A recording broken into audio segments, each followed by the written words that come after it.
I'm going to be bringing y'all a speech today on embryonic stem cell research. Purpose of my speech today is to persuade my audience that embryonic stem cell research should be prohibited. Today I'm going to persuade y'all and attempt that it is prohibited. It should be prohibited because it's unethical, could cause more harm than good, and it's costly.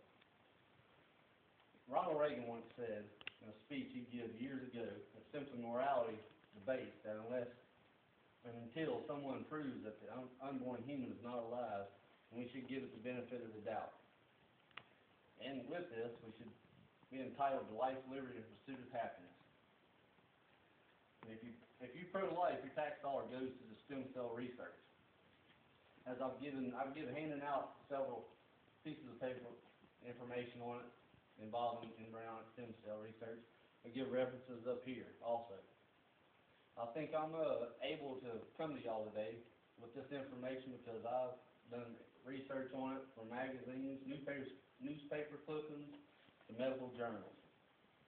First, my speech would be to persuade y'all it should be prohibited, and today I'm going to persuade y'all in several ways. First, I would like to argue that embryonic stem cell research is unethical. I believe that the human embryo is worthy of legal protection. Westminster medicine has founded on principle, first do no harm is their motto. Embryonic stem cell research kills embryos. They have several alternatives that's ethical. One is umbilical cord stem cell and adult cells, which is encouraged by the Catholic Church as being ethical. With embryonic stem cell research, limbs and organs can be grown in labs, then as transplants, but long-term effects are unknown. Now I'd like want to tell y'all how it could cause more harm than good. Researchers report that human embryonic stem cell research is transplanted into a person. The recipient's immune system attacks these cells and kills them within a week. The cells then travel through the body, most of them in rejection cause tumors. When the stem cell therapy was used in heart transplant patients, it narrowed their arteries, which caused more problems than they had before. The research then led to dehumanizing practices such as embryo farms, clone babies, and the use of fetuses for spare parts. This was taken from GodandScience.com. Actually women were paid $1,200 to $2,000 for their eggs, which a lot of people think that was not right because women were getting paid for the wrong reason.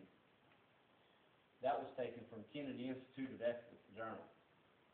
Not only does embryonic stem cell research cost human life, but it's millions of dollars also. Finally, embryonic stem cell research is costly. California is expected to pay $300 million annually for the next 10 years on research on this topic. It costs between $1,000 and $2,000 to produce one egg. And it's taken from the Washington Post.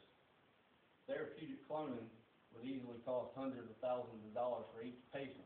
With this in mind, an average person couldn't afford this type of research.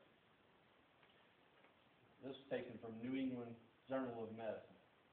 In conclusion, my purpose today was to persuade my audience that embryonic stem cell research is morally unacceptable. Today I come to y'all today with this research in mind that it should be prohibited because it is unethical, it causes more harm than good, and it's costly. I did feel qualified because I've searched everything from newspapers, medical journals, including New England Journal of Medicine, the Washington Post, GodandScience.com, New York Times, and GodandScience.com was one of the most interesting ones I've had. With this in mind, even if you do support embryonic stem cell research, whether you're for it or against it, your tax dollars will help fund it one way or the other. With this in mind, why should one life suffer to save another? After all, we did come from embryos. Anyone have any questions? Thanks for coming.